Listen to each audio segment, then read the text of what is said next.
Hello అండి, నేను doctor Kranthi, gynaec laparoscopy surgeon, North Station. ఇవాళ మీకు సర్వైకల్ ఇన్కాంపిటెన్స్ అంటే గర్భసంచి ముఖద్వారం పొట్టిగా ఉంటే ఏం ప్రొసీజర్ చేస్తారో చెప్తాను.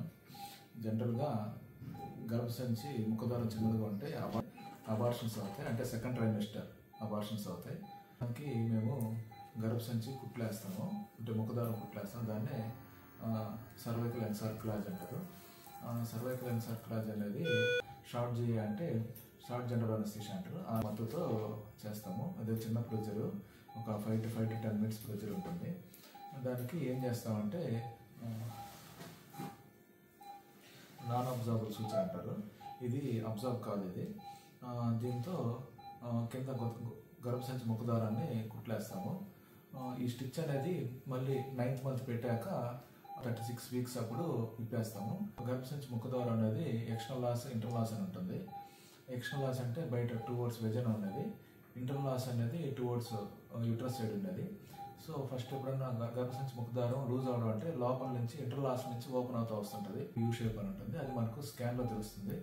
స్కాన్లో ఎప్పుడన్నా కానీ 2.5 centimeters కన్నా తక్కువ ఉంటే అప్పుడు గర్భసంచి ముఖద్వారం కుట్లేస్తాము. ఈ అమ్మాయికి ప్రీవియస్గా ఒక 2 అబార్షన్స్ అయ్యాయి. దాని తర్వాత థర్డ్ ప్రెగ్నెన్సీ నా దగ్గరకు వచ్చింది. థర్డ్ ప్రెగ్నెన్సీలో స్కాన్ చేసినప్పుడు సర్వైకల్ లెంత్ 0.75 అంటే 1 centimeter కన్నా తక్కువ ఉంది. అప్పుడు ఇదే విధంగా ప్రొసీజర్ కుట్లేసి అమ్మాయికి టర్మ్ వర్క్ వచ్చి, అంటే 9 నెలలు పెట్టేంత వరకు వచ్చి తను డెలివరీ చేశాను. ఇప్పుడు అమ్మాయికి చెప్పాలంటే ఇది 4th ప్రెగ్నెన్సీ కిందకు వస్తుంది.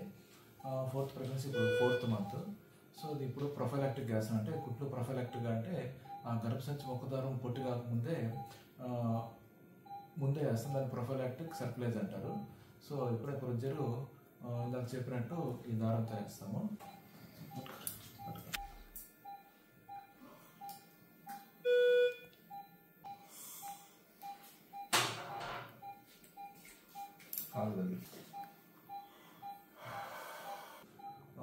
ఇది ఇవాళ టాపిక్. మరిన్ని టాపిక్స్ చాలా లైక్ చేయండి, షేర్ చేయండి, సబ్స్క్రైబ్ చేయండి.